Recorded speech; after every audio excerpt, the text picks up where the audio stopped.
¿Prefieres antropólogo? Pucha, no sé porque mi carrera de base es sociología, Ah, bueno, pero lo que más he hecho es etnografía, entonces yo a veces digo que soy etnógrafo. listo. Bueno, entonces vamos a dar inicio. Muy buenas tardes a todas y todos a esta nueva sesión de las jornadas filosóficas. Recuerden que estamos en las séptimas jornadas y esta es la segunda sesión. El objetivo de las jornadas filosóficas es abrir un espacio para estudiantes de filosofía en diferentes niveles para que vengan a exponer sus investigaciones y los avances que tienen. Y además de eso, generalmente tenemos un invitado para cada una de las sesiones que nos permita hablar sobre investigaciones nuevas en ciencias humanas o sociales. Eh, el día de hoy, entonces, tendremos una sesión que iniciará con el etnógrafo Juan Sebastián Zapata Mujica. Él hace etnografía en la Sierra Nevada de Santa Marta desde 2015. Es exalumno especial del doctorado en Psicología Experimental de la Universidad de Sao Paulo.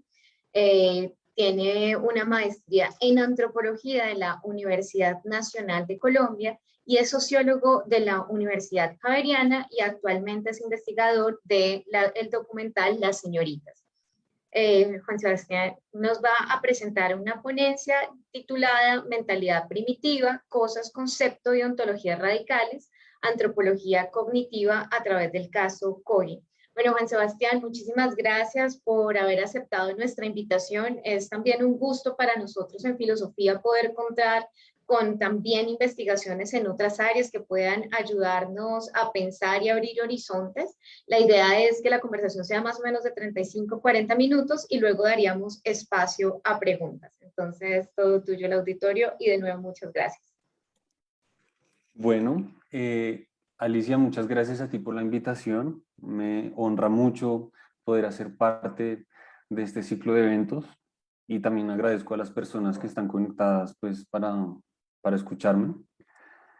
Debo advertir que mi trayectoria es desde la sociología y la antropología, entonces, digamos, de la pata que cojea quizás es, es de la pata de la filosofía, aunque el tema de la constitución del ser, del problema ontológico, pues lo heredamos justamente de la filosofía. También quiero decir, agradecer por la generosidad en términos de tiempo para esta ponencia. Hace un tiempo escribí un artículo muy largo que por su extensión no me lo han aceptado en revistas. Entonces decidí volverlo ponencias y esta es la tercera ponencia que hago en relación a ese trabajo.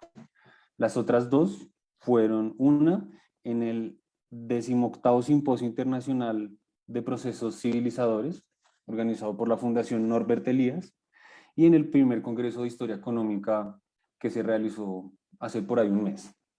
En esos dos eventos lo que yo traté de hacer fue llevar al límite la teoría social neoliberal, la teoría de la sociedad que ha producido el neoliberalismo a partir del caso Kogi, porque la teoría neoliberal se pretende de carácter universal. Entonces, bueno, fue relacionándolo sobre todo con la teoría de la acción humana de von Mises y con la tesis de la escasez natural de recursos de la economía formal que hice estas sesiones anteriores. Ahora me voy a centrar en el tema de la ontología y de la constitución del ser a partir del caso Kogi. La presentación que voy a hacer tiene 6 momentos. La primera es una descripción etnográfica e histórica de la vida Kogi. La segunda es un breve recuento histórico de la teoría antropológica sobre el pensamiento indígena. La tercera es sobre el perspectivismo amerindio, que hace parte de estas corrientes del giro ontológico. La cuarta sobre la hipótesis de las cosas concepto elaborada por Luis Guillermo Vasco, un antropólogo colombiano. La quinta es sobre la estrategia de reconstrucción ontogenética de la psicología del desarrollo. Y pues la sexta, la última, son unas conclusiones. La mayoría, la mayor parte del tiempo va a ser leída, porque esto fue un artículo que escribí, pero bueno. Empezar entonces con los Kogi. ¿Quiénes son los Kogi? Se sabe, ¿no?, que los Kogi están ubicados en la Sierra Nevada de Santa Marta, al norte de Colombia, y que comparten este territorio con los indígenas Iku o Arhuacos, con los indígenas Wiwa y con los Cancuamo. En los años 90, la Universidad Javeriana organizó la expedición humana que tuvo, entiendo y desconozco por qué, pero tuvo problemas, digamos, de índole ética, pero lo que hizo esta expedición, entre otras, fue extraer ADN de muchas poblaciones de Colombia para poder hacer un mapa de los recorridos genéticos y rastrear de dónde venían las poblaciones que componen el país. Tomando como materia prima esta información, Philip Melton en el 96 hizo su tesis de maestría titulada Molecular Perspectives on the Origins of Chibchan Populations from the Sierra Nevada de Santa Marta. En este trabajo, Melton lo que hace es identificar la parte que muta del ADN y la parte que se mantiene con los indígenas de la sierra para ver su origen. Él encontró que los indígenas Kogi pertenecían a haplogrupos del ADN mesoamericanos, mientras que los indígenas Iku y Wiwa pertenecían a los haplogrupos predominantes de las sociedades altoandinas.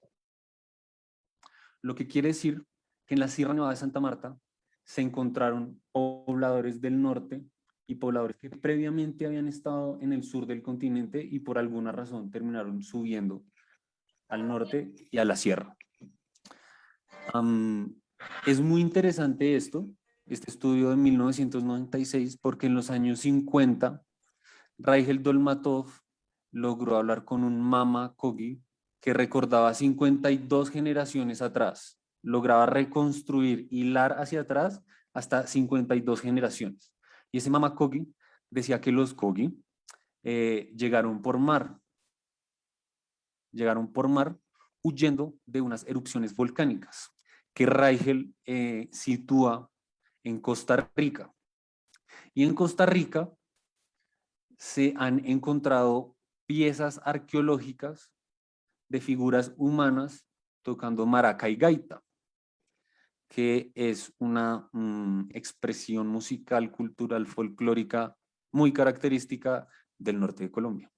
Se dice que los gaiteros de San Jacinto y toda esta tradición musical desciende de la sierra, es heredera de los Kogi. Entonces, la evidencia genética, la evidencia etnohistórica y la evidencia arqueológica nos muestra que los Kogi vienen de Mesoamérica.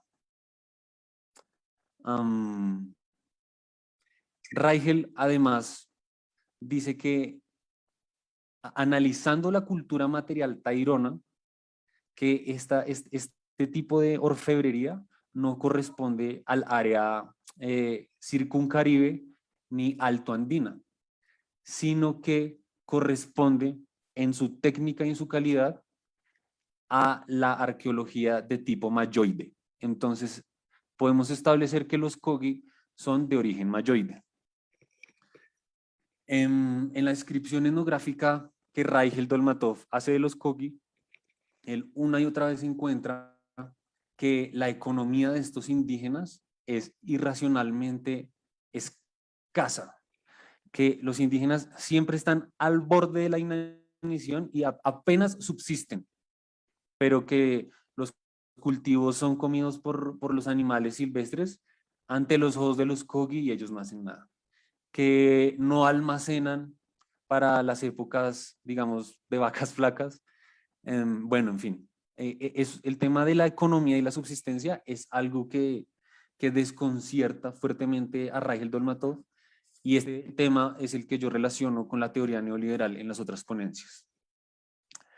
Los mitos estudiados por Konrad Preuss, un etnólogo alemán, si no estoy mal, en 1915, alrededor de 1915, este etnólogo llega a la Sierra Nevada de Santa Marta después de haber estado con los Huitoto y recoge los mitos Kogi, 1915, comienzos del siglo XX.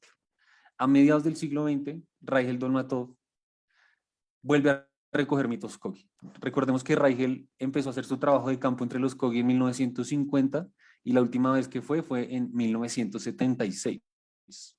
Casi 30 años en los que siempre tuvo en la mirada la sierra y bueno, posteriormente, aunque no iba, seguía trabajándole al asunto.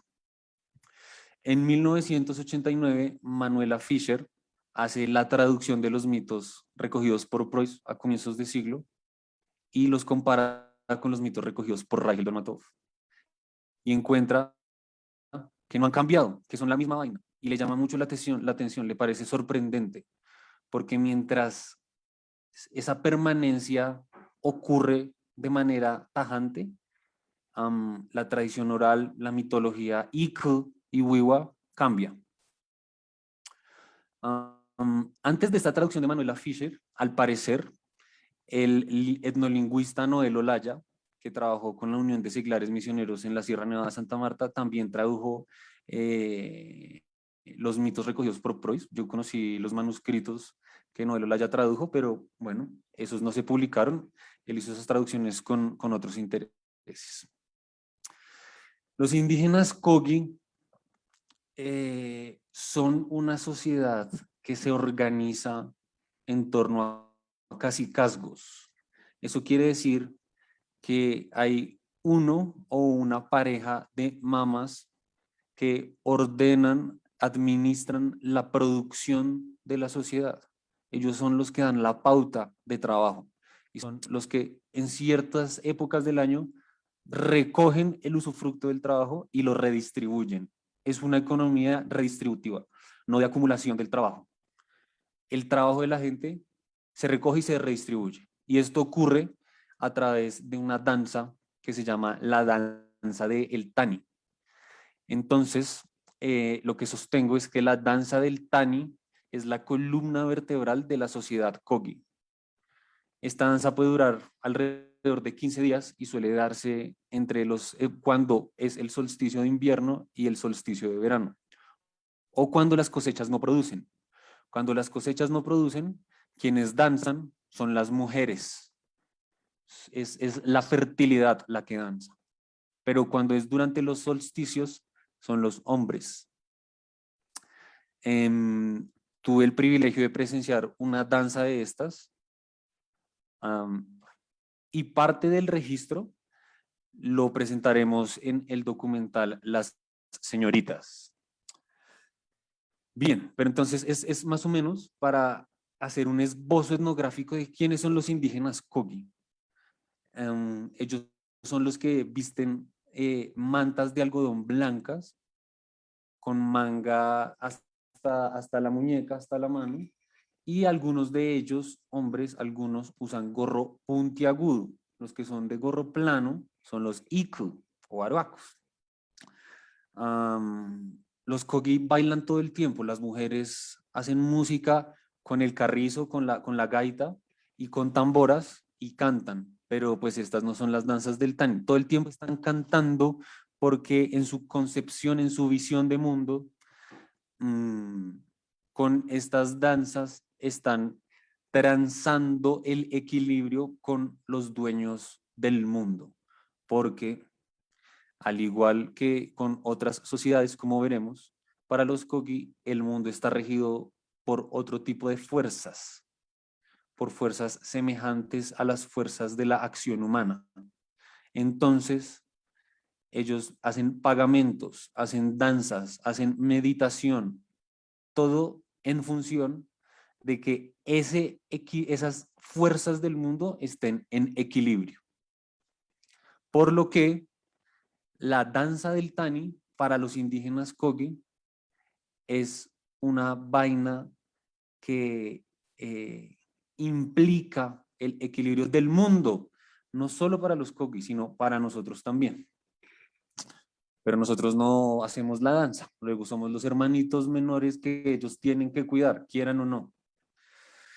Bueno, esos son los Kogi. Pasemos ahora a hablar del problema del pensamiento primitivo.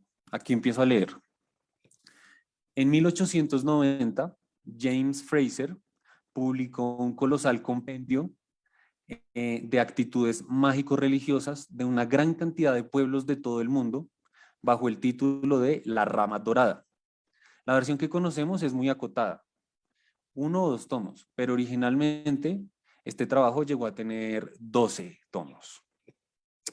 20 años después de su primera publicación, es decir, de la primera publicación de La Rama Dorada, Lucien Levy-Bruhl publica Las funciones mentales en las sociedades inferiores.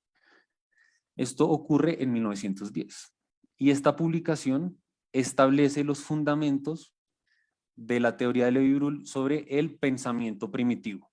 Después de describir las funciones mentales de las sociedades inferiores, escribirá, no se referirá a ellas como sociedades inferiores, sino como las funciones mentales del pensamiento primitivo o de las sociedades primitivas. Inferior, él lo sustituye por primitivo. Su teoría, en principio, se opone al intento explicativo de la escuela antropológica inglesa de entonces, encabezada por Taylor, y que postula que el espíritu humano, su estatuto ontológico, es lo mismo entre salvajes y civilizados. Estamos situando finales del 19, comienzos del 20, esos son los términos. La antropología inglesa dice, somos una sola cosa, civilizados y salvajes. Y Levy-Bruhl critica esa noción del ser humano. Y se basa en la pregunta de si las representaciones colectivas de las sociedades consideradas, las primitivas, provienen de funciones mentales superiores idénticas a las nuestras, los civilizados, o si deben ser referidas a una mentalidad que difiere de la nuestra en un grado determinado. Lo que se pregunta es si acaso las sociedades indígenas tienen esquemas mentales distintos a los de las sociedades modernas. Es por plantarse la diferencia cualitativa entre la mente moderna y las mentalidades no modernas o premodernas que Levy-Bruhl es acreedor durante mucho tiempo del primer puesto en el hall de la infamia de la antropología. ¿Que acaso no somos iguales? Mientras que Taylor y los discípulos imputaron el espíritu burgués a la especie humana, Levy-Bruhl, basado en los hallazgos de Fraser, se traza por meta definir los rasgos esenciales de la mentalidad propia de las sociedades anteriores a la burguesa. Esto rompe con la lógica liberal de todos somos iguales y se inserta en una lógica procesual que va tras el desarrollo de las estructuras simples hacia las complejas. Contra la profanación del liberalismo llevada a cabo por Levy-Bruhl, escribe Lévi-Strauss, no es que exista un pensamiento primitivo como algo estructuralmente disímil al pensamiento moderno. En el pensamiento salvaje, un libro publicado a mediados del siglo XX, el estructuralista francés se plantea la existencia de una estructura innata de pensamiento, de carácter universal.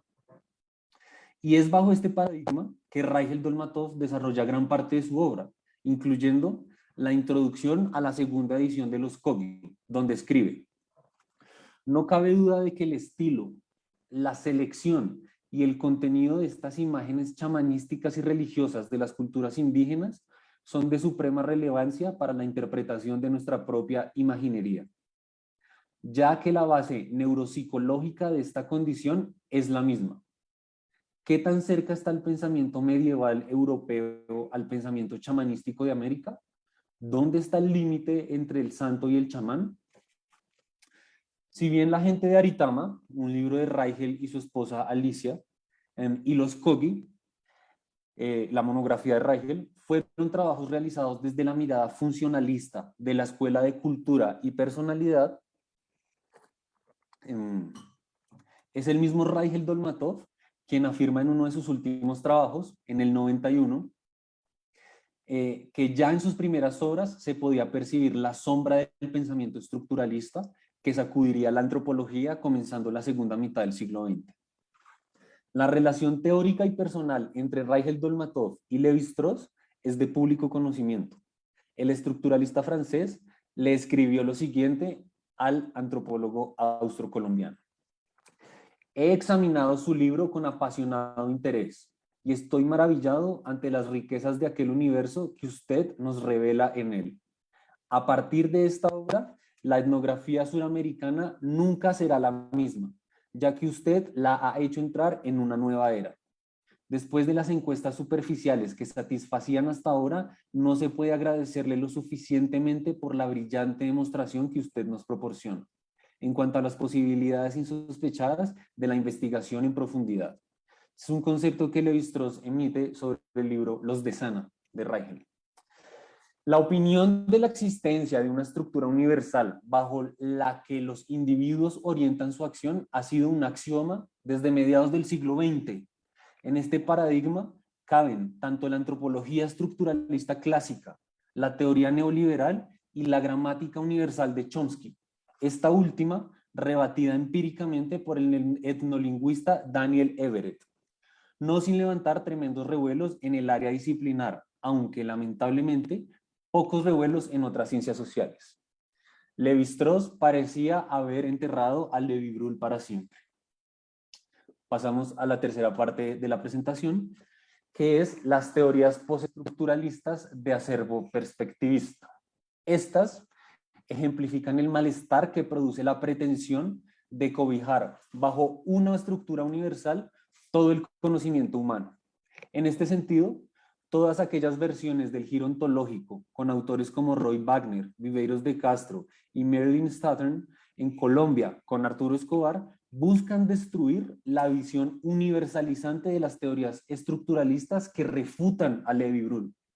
En consecuencia, plantean la existencia de pluriversos con ontologías radicales que se constituyen con epistemologías que emergen de la relación con los territorios locales. Por eso, pero esto tiene que ver con las preguntas de investigación y los objetivos trazados. Como bien lo menciona Latour, la propuesta de Viveiros de Castro es la de destruir como una bomba las certezas del naturalismo científico, explotar la barrera que separa la naturaleza de la cultura y en ese sentido hacer justicia con esas otras formas en que el ser constituye flujos cosmopolíticos donde los animales, las rocas, el viento y todas las manifestaciones del llamado mundo natural hacen parte de otras ontologías, de otras formas de constituir seres en el mundo. Juan Camilo Perdomo, un profesor de antropología de la Universidad de Caldas, tiene un texto titulado Agencias, mundos y ontologías como escenarios de problematización de la antropología contemporánea, publicado en 2019 en la revista Maguari. Allí se mapean las principales formas en que la subversión de la división naturaleza-cultura tiene lugar en las corrientes del giro ontológico. Tras una ardua travesía contra el estructuralismo, cargados de baterías conceptuales explosivas, como la de ontología política territorial o pluriverso en Arturo Escobar, anarquismo ontológico radical o contraantropología en Viveiros de Castro, epistemología del sur, epistemicidio o ecología de saberes en Boaventura de Sousa Santos, las teorías del giro ontológico encallan en el arrecife frente al puerto del que partió Lévi-Brühl. El pensamiento primitivo es radicalmente distinto al pensamiento moderno. El arrecife es tal que en su interior se puede apreciar una variopinta población. Un estudiante promedio de antropología en una facultad latinoamericana hoy estaría de acuerdo con que el conocimiento indígena es radicalmente diferente al pensamiento occidental. No obstante, como nos recuerda Godelier, Identificar el problema no es entenderlo, y encallar en un arrecife no es llegar a buen puerto. Todas estas versiones del conocimiento local se estrellan con el arrecife de la imposibilidad metodológica autoimpuesta de que no se puede explicar la diferencia. Simplemente se registra y se describe, cuando no se celebra y enaltece moralmente. Este es el fatal punto de convergencia entre la teoría neoliberal y las teorías del giro ontológico, que, pese a ser políticamente contrarias, son cognitivamente semejantes. Sabemos que hay algo diferente, pero no podemos explicarlo. Los neoliberales opinan que es imposible hacerlo. Los perspectivistas afirman que es violento explicar científicamente la consistencia de la alteridad, por lo que ni siquiera se plantean la posibilidad de hacerlo y renuncian de antemano en nombre de la corrección política. Para una rica discusión sobre la muerte de la antropología social y cultural a manos de la corrección política, recomiendo leer a Christopher Halpike, un capítulo que tiene en un libro titulado On Primitive Society and Other Forbidden Topics. Von Mises, padre intelectual de Friedrich Hayek, teóricos neoliberales de primera, plantea que la forma en que actuamos los seres humanos, es decir, el efecto empírico de nuestra constitución ontológica, parte de una lógica universal basada en dos categorías a priorísticas, la causalidad y la teleología. Es decir, que los humanos no actuamos en el vacío, sino que lo hacemos orientados a fines, de manera racional. El perspectivismo alude a ontologías enraizadas en el lugar y en el territorio. Ninguno de ellos se pregunta por las condiciones en las cuales se da el proceso de construcción ontológica, la psicogénesis, donde se entroncan la filogénesis humana y los procesos sociales de largo aliento. Lo que podríamos constatar, situándonos desde el perspectivismo amerindio, es que Raigel Dolmatov se equivocó. Plantear la pregunta de la distancia entre el pensamiento chamánico Kogi y el pensamiento medieval europeo es tratar de equiparar constituciones ontológicas de raíz diferente, es mezclar peras con manzanas. Mientras el poder medieval venía de un tirano divino que ocasionó cruzadas y exterminios, la cosmopolítica Kogi emana de una madre universal que antes solo estaba en pensamiento, una madre progenitora que debe ser cuidada, una madre progenitora de vagina dentada que fue pensamiento, fue sol y fue luna, una madre que tiene lugar al interior de las casa mundo de los Kogi, que se materializa en el tejido de la mochila y en el giro del volante de uso. Nada tiene que ver eso con la imagen, a semejanza del hombre, de un todopoderoso y temible, omnímodo y cruel. Mientras que el universo Kogi se divide en 9 planos, el universo medieval, si acaso, se dividía en 3. Mientras la madre progenitora es plural, femenina, cósmica, ecuánime y felina, Dios es singular, masculino, sádico, desnaturalizado, culto, humano.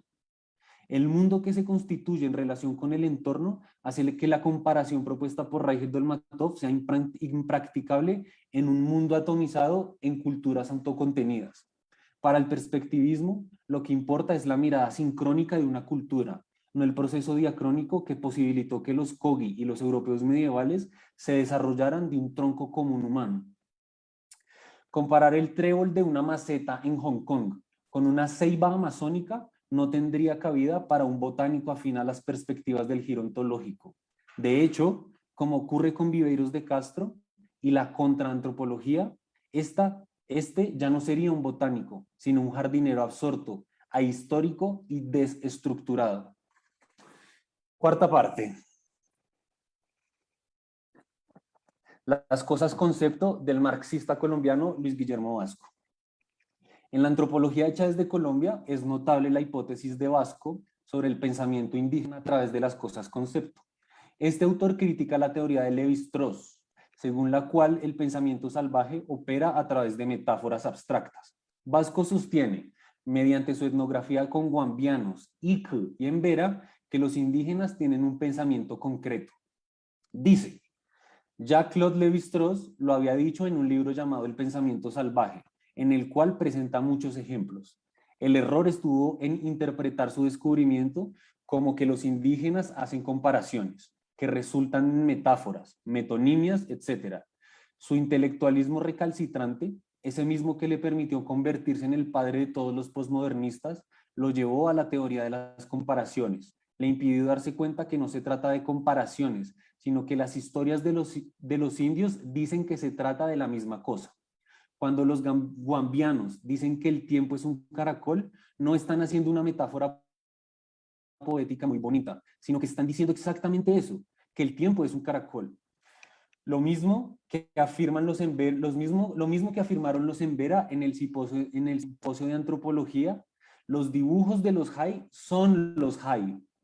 Este fragmento lo tomó de un texto que se llama Pensamiento indígena y representaciones. Para llegar a esta hipótesis, Vasco se sirve del texto de Mao Zedong titulado ¿De dónde provienen las ideas correctas? Y de algunos estudios de Jean Piaget, entre los que se encuentra la formación del símbolo en el niño, imitación, juego y sueño, imagen y representación, del 61. Aquí el autor encuentra, tanto en Piaget como en Mao, que el conocimiento, la forma en que el mundo se organiza, es el resultado de la práctica, de la acción en el mundo, de la forma en que nos relacionamos con la naturaleza. Y como los indígenas mantienen relaciones sociales precapitalistas, donde la naturaleza no se concibe como una mercancía, el conocimiento que se produce sobre el mundo es cualitativamente distinto al de la era moderna capitalista. En una entrevista que le hacen a Vasco, titulada Materia, Energía y Conciencia entre los Embera, publicado en el libro Chamanismo, El otro hombre, la otra selva, el otro mundo, del 2004, el entrevistador, a propósito de los poderes chamánicos de los jaibanás, le pregunta a Vasco: ¿dónde está para los jaibanás la capacidad del pensamiento y la acción que usted señala? ¿Existe una mente, una voluntad, un deseo que controle el mundo? Y Vasco dice: el trabajo, la actividad del jaibaná es un trabajo, el verdadero trabajo. Las otras actividades son trabajos menores, o como diría algún filósofo, epifenómenos del trabajo. Pero hay que tener en cuenta que ya en la ideología alemana, hace más de 150 años, Marx había dicho que en las sociedades primitivas no había, como en las sociedades de clases, una separación, un desprendimiento tajante entre pensamiento y realidad, o entre conciencia y materia. Marx explicaba que en esas sociedades la conciencia está completa y permanentemente permeada de materia. No podemos decir aquí está la materia y aquí están las ideas. Las ideas están cargadas de materia, están preñadas, decía él, de materia. Por eso, la mente y el pensamiento en las sociedades indígenas cobran realidad material. El propio Marx define este trabajo, esta capacidad como trabajo. En las sociedades indígenas, las actividades mentales son trabajo. Lo dice Clemente Nengarabe y ya lo había dicho Marx, ese señor tan etnocéntrico. Marx había entendido la peculiaridad de esas sociedades en cuanto a la relación pensamiento-materia. Sin embargo, como buen occidental y algo etnocéntrico, dice: no importa para efecto del análisis si el indígena realmente transforma la realidad con esa actividad o solo cree que la transforma. De todos modos, es trabajo. Cuando ustedes preguntan si con la mente o con la voluntad que se transforma el mundo, están planteando todo desde el punto de vista de que pensamiento y mente son una cosa y trabajo, actividad física y realidad material son otra. En las sociedades indígenas no se piensa así y no es un vicio mío antropológico, eso lo planteó Marx. Ahora hay quienes dicen que Marx en la ideología alemana todavía no era marxista, eso ya es problema de ellos. Continúa Vasco, todo esto lo dice Vasco, es una cita larga. Es lo que yo he encontrado en los Embera. Ojeando rápidamente anoche el libro de Jaibanás, encontré que ahí hay cosas que yo no me acordaba que estaban y que creía haberlas descubierto en Guambía. En ese libro del 85 ya estaban muchas de estas ideas esbozadas en mi crítica a la categoría de trabajo como nosotros la vemos. Cuando digo que el trabajo del Jaibaná es el verdadero trabajo.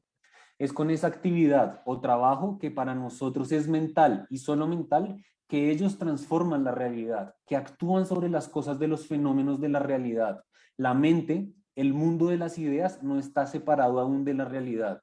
Lo que Marx descubre es que esa separación se da con la aparición de las sociedades de clase. Es la separación entre el trabajo intelectual y el trabajo material lo que establece el desprendimiento, la ruptura entre el mundo de las ideas y el mundo de la realidad material. No se trata en realidad de separación, sino de ruptura. Es cuando cada uno cobra una existencia aparte, pero en las sociedades primitivas, que es lo que dice Marx, y es lo que yo he encontrado, no están separados. Uno no puede decir, estos son ideas y pensamientos y esto es realidad material, o esta es una actividad mental y esta es una actividad material física. No hay esa separación. Sí hay diferencias, pero no hay separación. Y la base del trabajo de los Jaibanas es esa actividad que nosotros llamamos mental o de pensamiento. Un arhuaco, sin necesidad de ser necesariamente un mamo, cuando se sienta frente a su telar para hacer el vestido, dice, me voy a sentar a pensar. Uno se acerca a ver qué es lo que está haciendo y está tejiendo una tela, pero está pensando. Y uno no entiende esa evidencia porque tenemos esas dos cosas parceladas completamente en la realidad. Cierro la cita de Vasco. Hasta aquí, la hipótesis de las cosas concepto. Parece más afín a la versión del pensamiento primitivo de Levi-Bruhl, en tanto la visión diacrónica prima sobre la visión sincrónica del giro ontológico. En otro texto, no obstante, el mismo Vasco criticó a Levi-Bruhl valiéndose de la teoría de la evolución de Morgan, ese antropólogo estadounidense que, según Engels, descubrió sin saberlo y al mismo tiempo que Marx el materialismo histórico al estudiar la sociedad primitiva. Como el debate en el que se encuentra Vasco es sobre el chamanismo amerindio, la elaboración de la hipótesis, aunque se da a pasos de gigante, no asciende finalmente al nivel de la especie humana. Paso a la quinta parte. Reconstrucción del proceso ontogenético. En este breve recuento hemos obviado una corriente importante ubicada entre Levi-Strauss y las teorías de estructuras universales innatas y la disolución de estos postulados a manos del postestructuralismo antropológico. El anglo-canadiense Christopher Hallpike continuó una ruta alterna sin claudicar a la posibilidad de explicar el pensamiento primitivo y sin reducirlo a categorías a priorísticas sin ningún sustento empírico.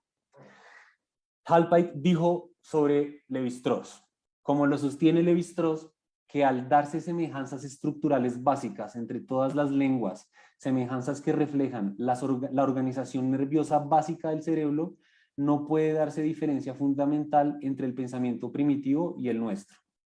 El tono de sus escritos es el de un poeta o el de un profeta, no el de un científico. Su aportación fundamental al estudio del pensamiento primitivo fue tomar un tema muy difícil y volverlo imposible. Con el fin de superar este bloqueo que nos impide comprender las diferencias históricas de la forma de actuar y pensar del ser humano, sin caer en diferencias ontológicas radicales, el autor termina diciendo que es necesario un modelo de la mente y del desarrollo cognitivo para entender el pensamiento primitivo y no suponer, como Levi-Strauss, que hay unas operaciones clasificatorias básicas e innatas en el ser humano, o como Durkheim, que cree que las representaciones colectivas son el reflejo de la organización social y que la constitución del individuo es un problema que no atañe a la sociología. Entre la insuficiente suposición de una estructura universal de la acción humana innata y la identificación inexplicable de diferencias radicales indeterminadas, surge la posibilidad de comprender el proceso constructivo de desarrollo de la mente humana, lo que el sociólogo Günter Dux ha denominado la revolución ontogenética. Si reconstruimos las condiciones bajo las que se formó el concepto de mundo Kogi, podremos entender realmente cómo se estructura su comportamiento.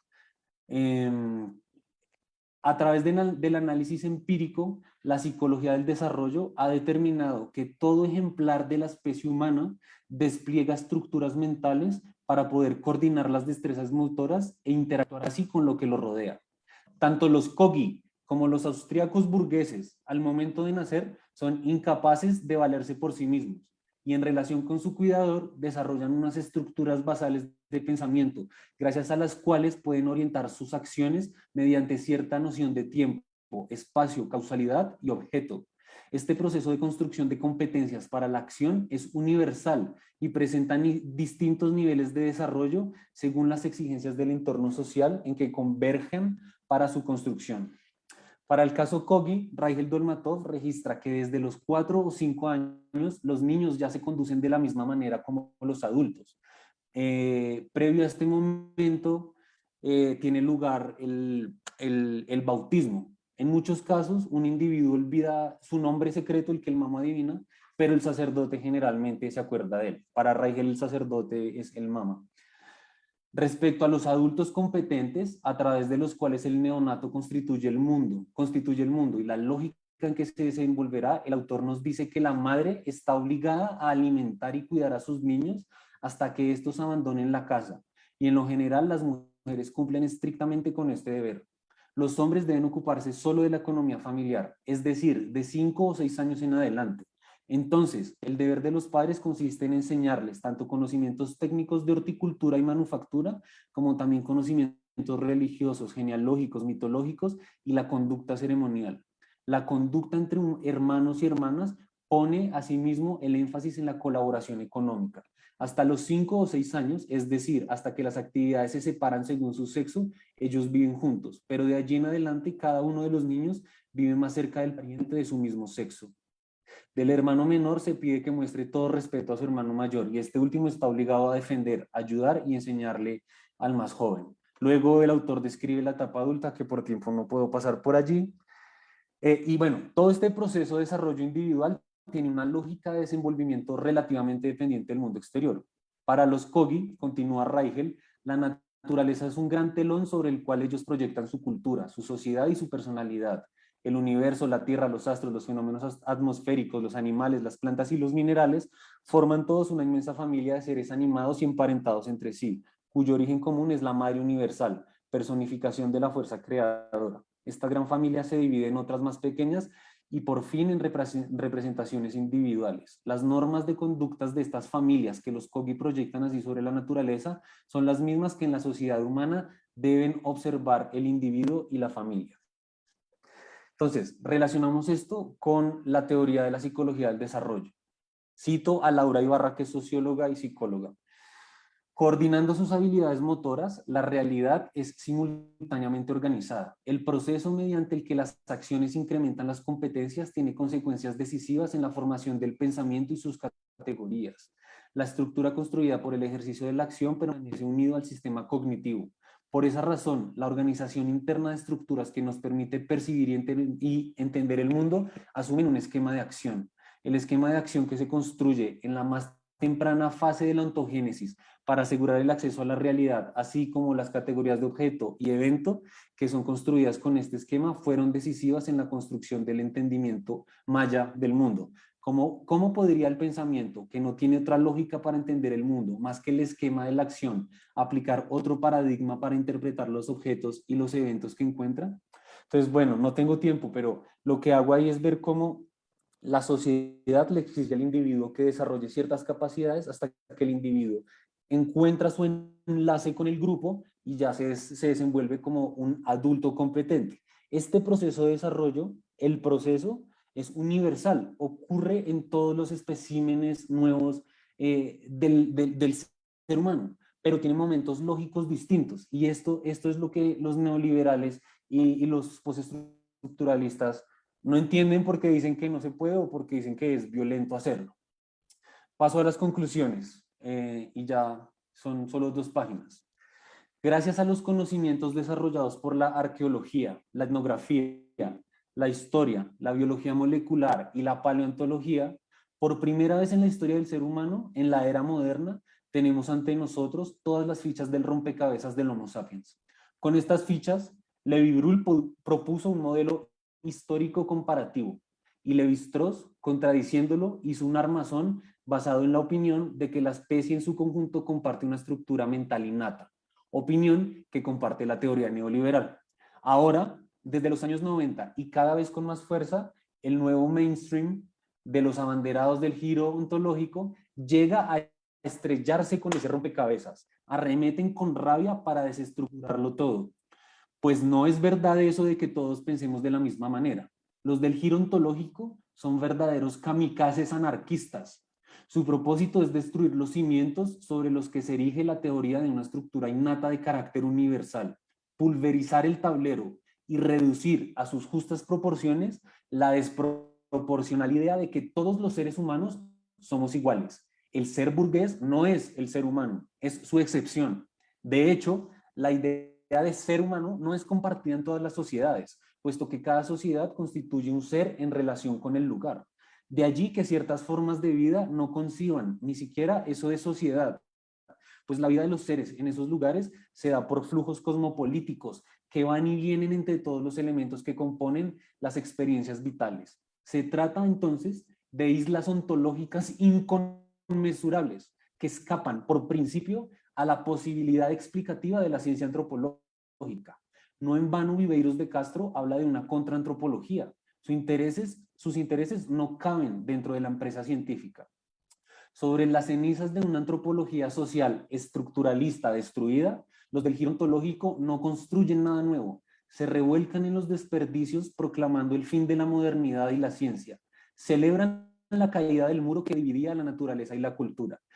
Pero más allá de dejar las fichas del rompecabezas regadas sin ningún orden, esta corriente no aspira a mucho más. Su esfuerzo es más político que científico. La lucha es contra un sistema de ideas que nos ha conducido al mundo actual.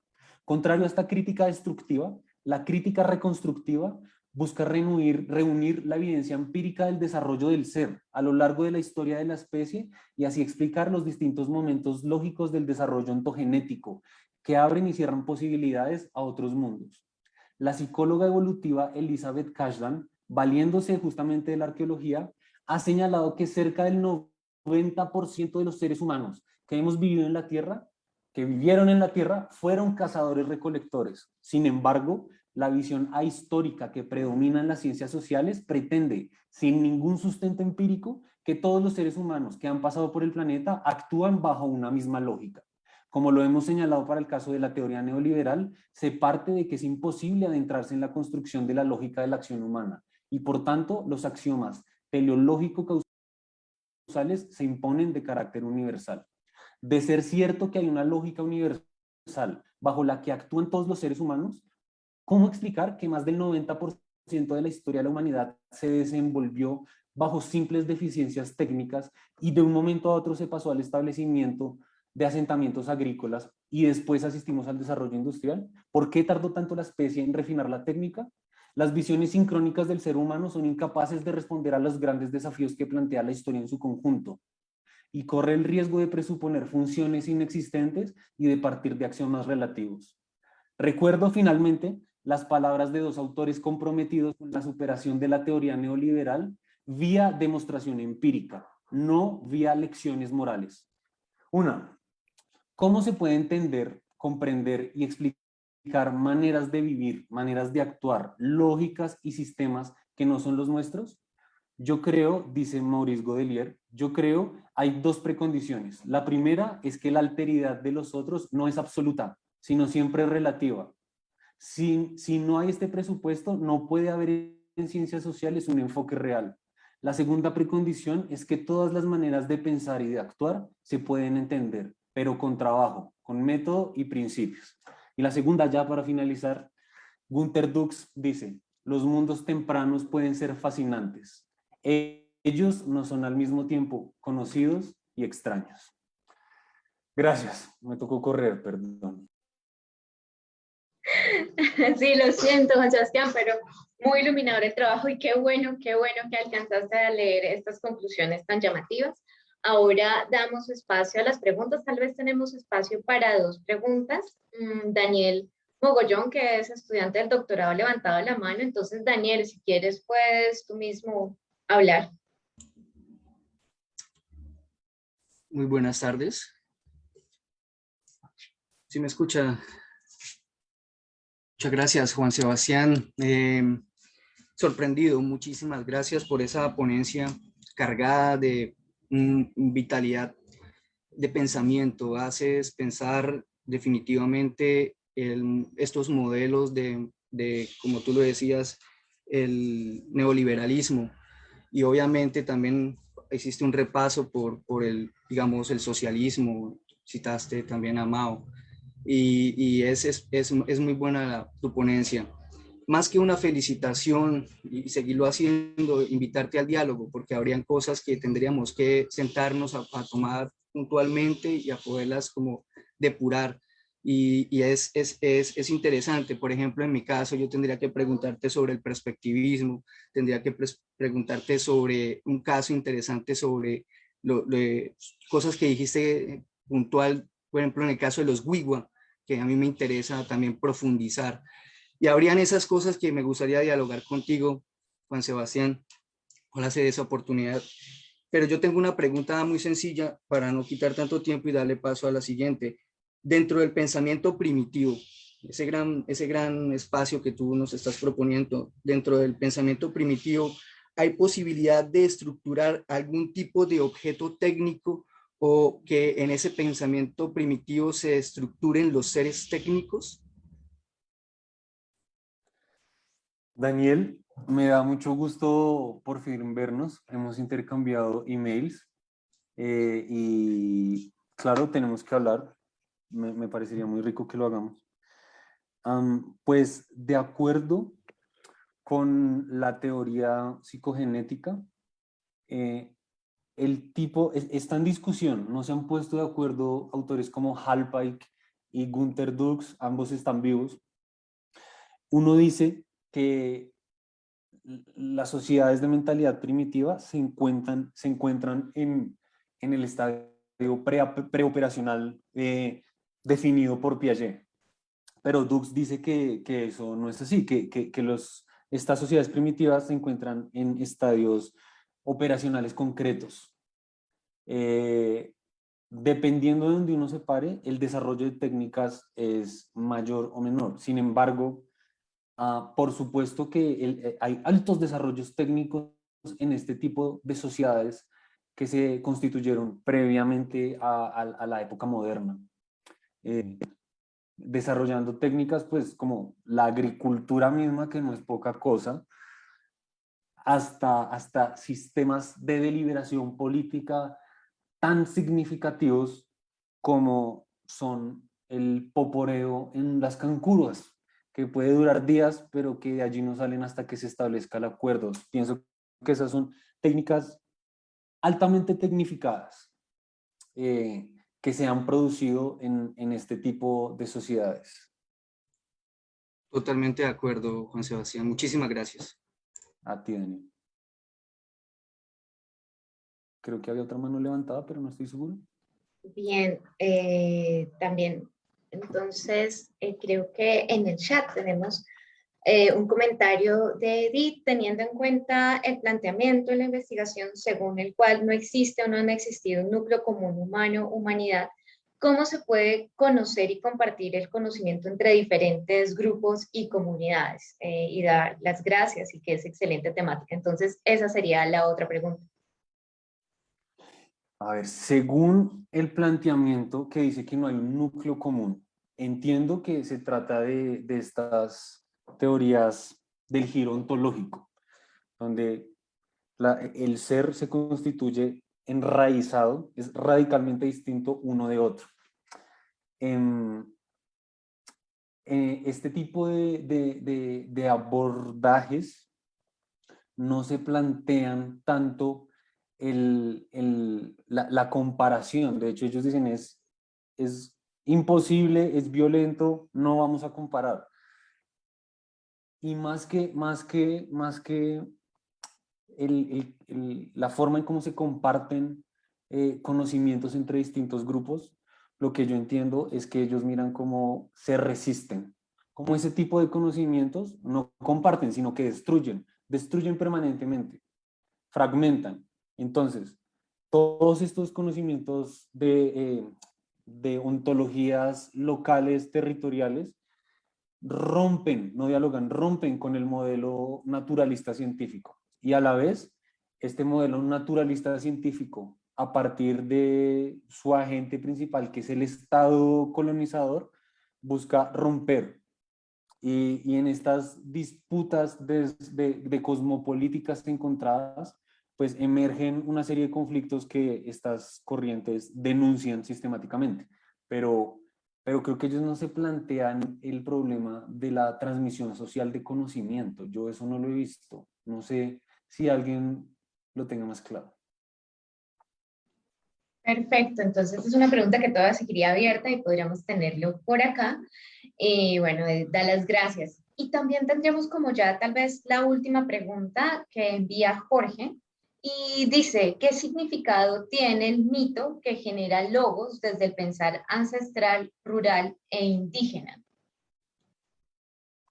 Pero, ¿qué significado para quién? Pues porque el significado para la propia sociedad en donde se produce el mito, pues es vital y existencial, pero el significado que puede tener para un abordaje de la reconstrucción empírica del proceso ontogenético, pues es justamente eso, el de una evidencia en el proceso de desarrollo de la especie humana.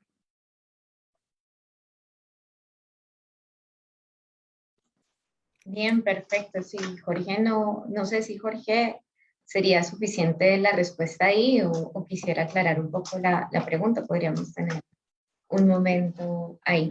Pero sí, esperemos un momentito y pues mientras tanto, Juan Sebastián, muchísimas gracias. También por ahí lo saludaron en el por Facebook, que también lo estaban siguiendo. Sabemos, por ejemplo, en la Escuela de Filosofía nosotros tenemos una línea temática fuerte sobre pensamiento indígena y pensamiento ancestral. Por ende, también nos es muy interesante tener este tipo de diálogos con ciencias humanas. Entonces, pues Juan Sebastián, te agradecemos mucho este tiempo y esperamos poder contar contigo y seguir las investigaciones que se estén desarrollando. Bueno, muchas gracias a ti, Alicia, a Daniel y a todas las personas que asisten. Ha sido un placer participar en este evento y qué pena por la corredera. Muchísimas gracias. Que estén muy bien. Vale, chao. Bien, perfecto. Bueno, con esto estamos entonces la primera parte de nuestra sesión terminada y continuamos con unas interesantes sesiones de los estudiantes que vienen a continuación. A continuación viene Oscari Ávila Hernández, él representa a la Universidad Autónoma de Bucaramanga y su ponencia se llama Sobre la verdad aritmética en Peirce, definición ostensiva y argumentación abductiva. Entonces, no sé si Oscar y Ávila se encuentra ya por acá presente o sí, ya. Y mientras se presenta, recordar nuevamente las reglas un poco de trabajo para estos tiempos que nos queda de sesión. Recordemos que cada presentación tendrá 20 minutos. En esos 20 minutos la idea es que tengamos 15 minutos de presentación y 5 minutos para las preguntas. Entonces, vuelvo a preguntar si Oscari Ávila Hernández se encuentra en la sala.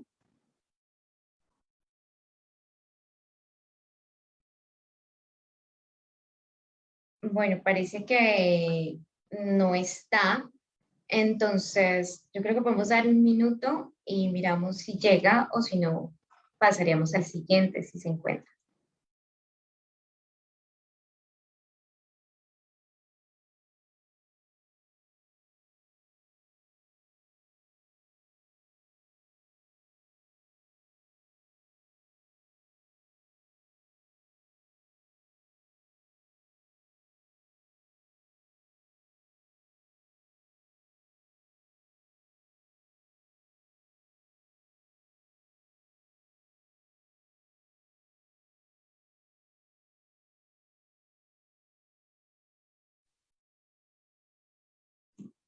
Bueno, aquí me dicen que existiría otra pregunta para Juan Sebastián y ya que Juan Sebastián todavía no se ha retirado, podríamos aprovechar el tiempo. Juan Sebastián, ¿todavía estás acá con nosotros? Todavía estoy aquí.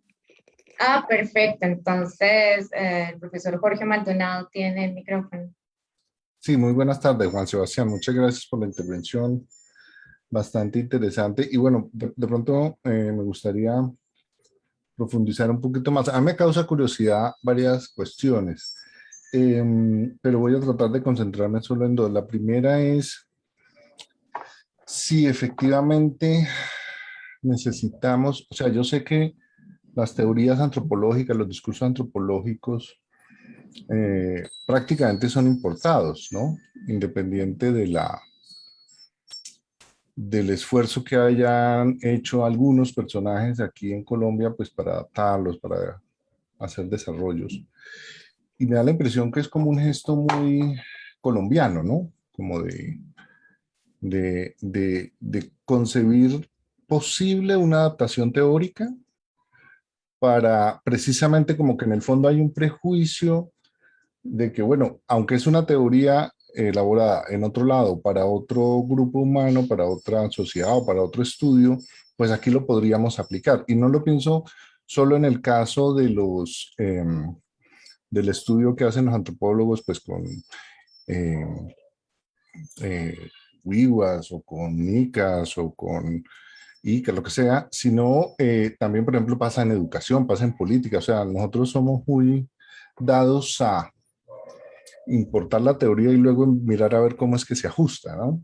Mm, y, y, y, y yo sí quisiera como pensar, bueno, el caso de este señor Vasco, la verdad no lo conozco, pues porque no soy del área, ¿no? O sea, quiero decir, nosotros en el área de filosofía, pues no conocemos, no tenemos todo ese bagaje y eso pues debe ser algo que se debe, o sea, debería corregirse. Eh, pero hay espacio para eso, es decir, en el mismo campo antropológico, sí está bien visto que no se recurra a esas teorías o es casi que una especie de regla del campo interno, es decir, si tú no partes de Lévi-Strauss o de Viveros de Castro o de Geertz o del que sea, pues nadie te va a poner cuidado. Esa es como una inquietud que yo tengo en general, porque una de las dificultades cuando uno trata de entender un pensamiento que no cuadra con los parámetros occidentales es que hay que buscar una conexión, que tiene que ver un poco con la pregunta que hacía Edith. Es decir, hay que ver en dónde es que podemos empezar a dialogar o dónde es que podemos empezar a entender o a aprender. Y entonces, claro, yo creo que son dos cosas distintas, pero llevan a lo uno a lo otro. Y en ese segundo aspecto, a mí me ha gustado mucho, pues no sé cuál sea el concepto que tenga sobre el trabajo de Luis Cayón, pero me gusta mucho por el enfoque que maneja sobre el pensamiento en el sentido de que el acercamiento o el encuentro está en algo que sí, de alguna manera no que compartamos, pero que sí tenemos una experiencia común y es el aprendizaje. A ellos, a todos los grupos en Colombia les ha tocado aprender a las buenas o a las malas en su mayoría, y de todos modos a nosotros nos gusta aprender. Y entonces desde esa perspectiva, pues él dice, bueno, vamos a aprender mutuamente el uno del otro o en conjunto o como se trate.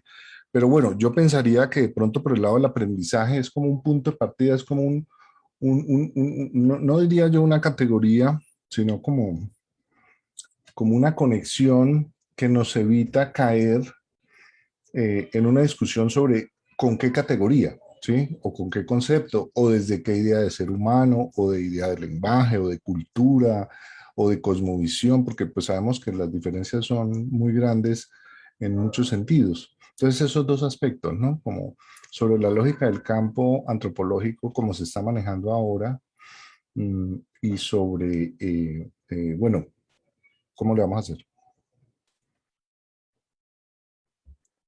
Jorge, sobre la primera pregunta, lo que yo percibo en la antropología en Latinoamérica y seguramente en Estados Unidos también, principalmente, es que si uno no menciona y casi que si uno no parte de estos autores postestructuralistas, eh, está uno cayendo en un anacronismo que hace que el asunto pierda interés.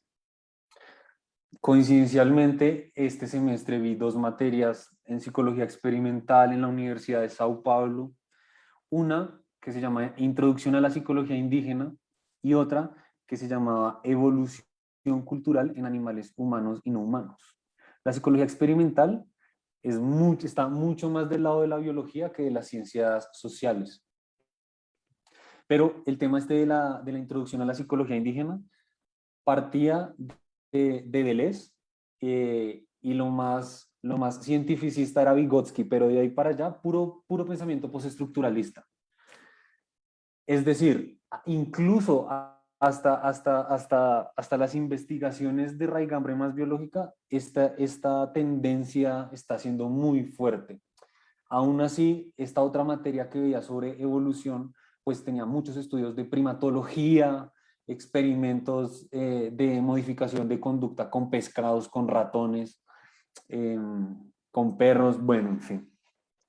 Entonces, pienso que si bien la tendencia es a que toque partir y usar estos pensadores postestructuralistas, existe la posibilidad de hacer otros abordajes que no necesariamente partan de esos marcos teóricos, sino que justamente partan de la evidencia empírica.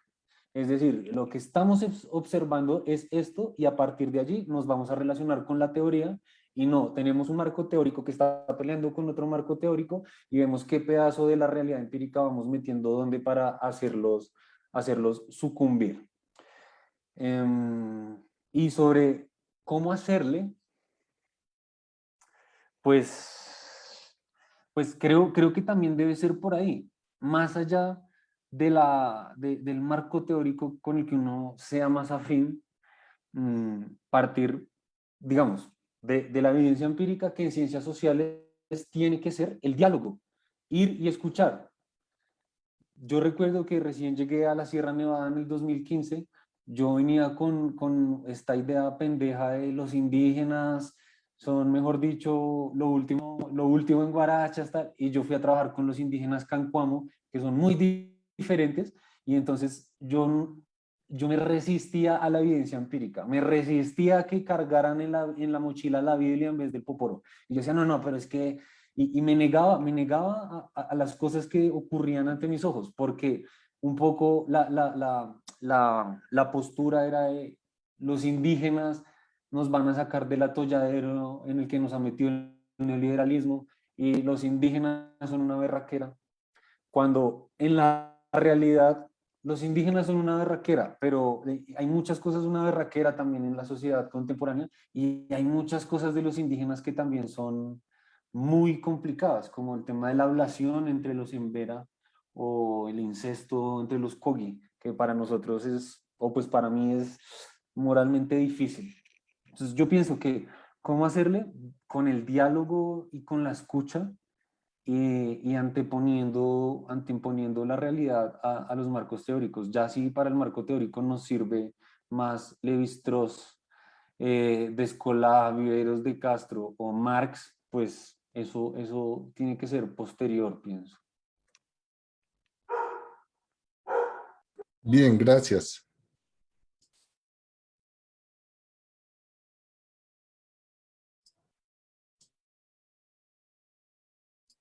Bueno, si no llega el otro ponente, yo sigo hablando aquí. Bueno, muchísimas gracias, Jorge, muchísimas gracias, Juan Sebastián. Ya llegó el próximo ponente, nos quedó una pregunta en Facebook, pues te la digo, no podremos responderla, pero pues querían una profundización sobre la danza del Tani, pues por ahí quedó volando porque ya no nos alcanza el tiempo, pero Juan Sebastián, muchísimas gracias y por esta nueva profundización que se dio con estas últimas preguntas. Bueno, un gusto, gracias y Vale, continuemos entonces. vale, muchas gracias.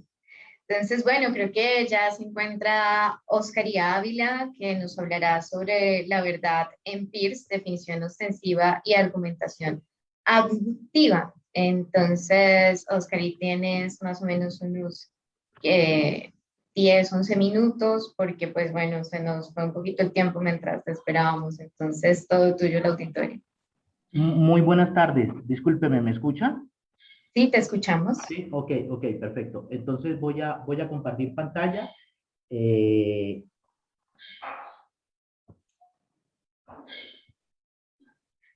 Ok. Discúlpeme, ¿se ve? ¿Correcto? No, todavía no lo vemos.